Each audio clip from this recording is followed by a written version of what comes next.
Go. So if you hate trying to grab the hot end while it's hot,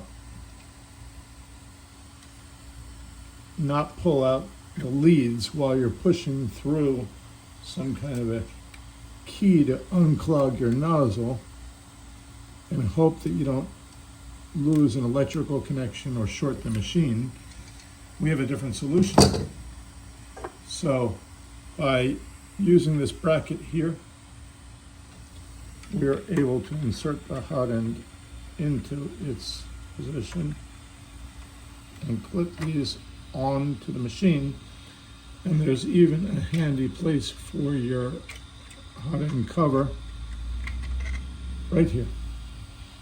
Okay, once the machine's heated up and the hot end's in the holder, you have nothing more to do than to push down. I'm using Wham nozzle cleaning tool. If you want to come down and see, look at all of that jammed filament that is just coming out. I'm using a mini slap to catch it. And now I have a really clean hot end.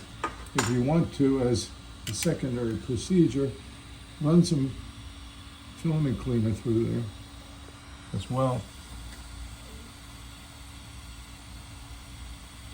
Look at that, it's pulling off even the black stuff. And that is clean. I could pull this out. If I needed to, I could use some nozzle needles to clean out from the bottom. But all I have to do is shut it down and reassemble, and I'm done.